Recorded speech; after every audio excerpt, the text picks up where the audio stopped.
আমি এখন একটা ডিম সেদ্ধ সেটার ছোলা আমি আলাদা করতেছি। এখন একটা জিনিস মনে পড়ল। আলহামদুলিল্লাহ আমি কোনো কিছু শুরু করার আগে বিসমিল্লাহ বলে শুরু করি। এটা অটোমেটিকলি চলে আসে। এখন আমি ডিমের ছোলাটা যখন ছিলতে শুরু করলাম, তখন আমার অটোমেটিকলি বিসমিল্লাহ বলে শুরু করলাম। এখন একটা সমস্যা যেটা হয় মাঝে মধ্যে আমি হাঁসের ডিম এটা একটু শক্ত থাকে যদিও। আমি যখন ডিমের ছোলা ছিলতে শুরু করি, প্রায়ই ছোলার সাথে এই যে ডিমের অংশটাও চলে আসে।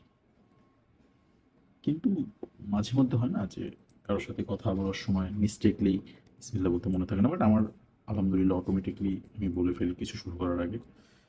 আহ, আজকে আমি যখন এটা শুরু করলাম বিসমিল্লাহ বলে, মনে হচ্ছে যে এখানে একটা বরকত আমি পেয়েছি।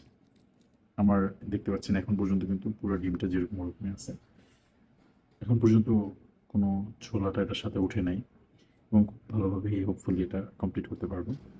তো আমরা যাই শুরু করি বিসমিল্লাহ বলে শুরু করব ভালো কোনো কাজ।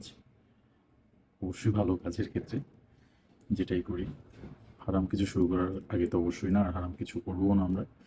বিসমিল্লাহর বরকত কিন্তু অনেক, এটা আপনাকে বিশ্বাস করতে হবে। আপনি যদি মুসলমান হয়ে থাকেন, ইসলাম ধর্ম যদি আপনি অনুসরণ করে থাকেন, তাহলে বিসমিল্লাহ আসলেই অনেক বরকত।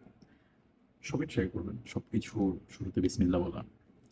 ঠিক আছে, খাওয়ার সময় তো অবভিয়াসলি, এবং কিছু একটা পড়ার সময়, গায়ে দেওয়ার সময় ডান হাতে আগে হাত ঢুকাবেন, ডান পায়ের জুতোটা আগে পরবেন, সব কিছুতে বিসমিল্লাহ বলবেন। সো এটা ভালো জিনিস। ধন্যবাদ।